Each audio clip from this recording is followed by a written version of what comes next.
Welcome back. There's a live look outside from the Oregon coast. That's our Inn at Spanish Head Resort Hotel camera in Lincoln City. Thanks for watching Afternoon Live. It is strawberry season and our next guest is here with the perfect way to enjoy them.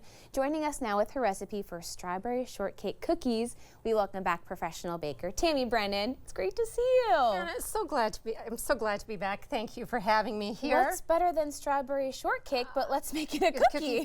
I know. And this is made with freeze-dried strawberries. Fun. So they have intense flavor, which is lovely.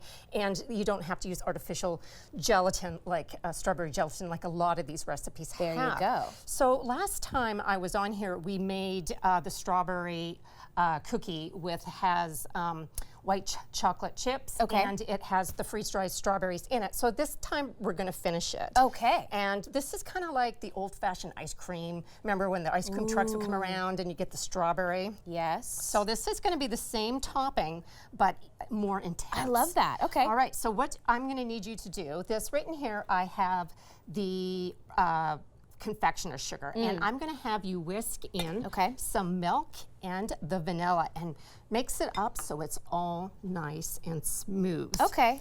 And then I'm going to start making the strawberry crunch, and this is made up with freeze-dried strawberries. Those are so cool. They're light, they're absorbent, and they add an intense amount of flavor. They're great to grind up, and you can add them into frostings. There's so many ways to bake this, and it doesn't add extra moisture into your cookies. Oh, great. Or your bakes. Okay. So what I'm going to do is I'm going to start by, let's see if I can get this off, by adding my strawberries into my food processor. And I am going to add some vanilla sandwich style cookies. Now you could use shortbread, homemade shortbread cookies if you want to, but you have to add a little extra melted butter to compensate because of the frosting. And I'm going to add a little bit of sea salt to this to balance the flavor, enhance the flavor, and cut the sweetness. Now I always use sea salt instead of table salt because it adds a cleaner, fresher, more gourmet flavor. Okay. Yeah, that's a lot of sweetness in there. A little salt. It will be very helpful. Yes. And then I am going to add the melted butter. And you can use, again, salted, unsalted butter. Okay. And I'm just going to add that in. And I am just going to basically, let's get that snapped in. And I'm going to turn this on. Excuse the noise here. And I'm going to just take it down to a crumble here. Okay. Yeah, you're not going to totally pulverize everything. No, we just want it to be chunky and delicious. Okay. So I'm just going to leave it at that. And what we need to do at this point, we need to refrigerate this. So just put this into a container, refrigerate it, just so the butter hardens up a little bit. That makes sense. And so I have some here. And so we can make these ahead of time. Okay. So what we're going to do is we're just going to take a little bit of this frosting. Okay. And it doesn't have to be perfect. And it goes right on this cookie. Okay. Now this is a browned butter cookie. And it's just a simple chocolate chip base, but we switched up the chocolate chips with white chocolate chips and added in some strawberries. That sounds so good. Yeah, so again, because they're not fresh strawberries, we don't have to worry about creating a mushy dough and then everything spreading. Okay. Now with this dough, you want to chill it because you want the strawberries to absorb some of the moisture, otherwise they're going to be a little crunchy and chewy. So then what we do is we just take our frosted cookie and we're going to sort of press it into this. Look at that. This crumble here. And can you smell that? That's so pretty.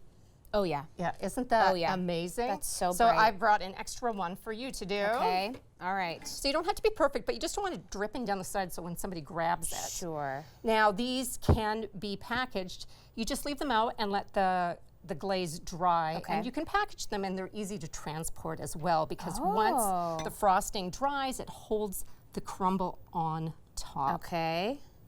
Trying to get as maximum crumble here. Right. Woohoo! Look Isn't at that. that delicious? That's so pretty. Now this can also be used on cupcakes or cakes. Oh yeah.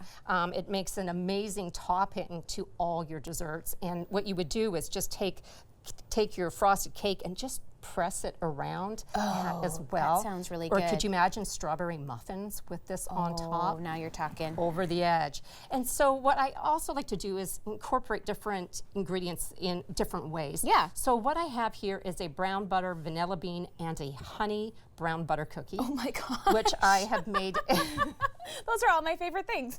Which I have made a fresh blueberry compote. Wow. And then I've added a brown sugar, a cinnamon crumble on the top. So all you have to do is just take this glaze and drizzle on top. Now this looks like we kind of need a little bit more milk in this, but you would drizzle it over top or pipe it on the top and let it dry, or you could eat it gooey. And what this does is it just adds a little extra flavor and texture, and it creates so much visual appeal. Yeah. So you could do this on top of your homemade muffins, or you know what, you can buy store-bought muffins and just create a simple glaze to decorate your baked goods. And I always love a semi-homemade. I know, and it's just 3 ingredients, and how easy is that? I gotta take a bite. Yes. After all that. I know. Okay, I'm excited to dive into the strawberry. I'm trying not to make a huge mess, but I am gonna make a little bit of a mess. Oh my gosh. Loaded with flavor, So right? good. But there's a lot of sweetness, but it's not overwhelmingly sweet. Right, yes. It's a really nice balance with everything. That is so yummy. I'm glad you We're enjoy always it. so happy when you stop by. I bring cookies. You bring cookies. Thank you so much. Great to see you. It's great to see you. Okay, we're going to have more about Tammy on our website at katu.com. We'll be right back with more Afternoon Live right after this.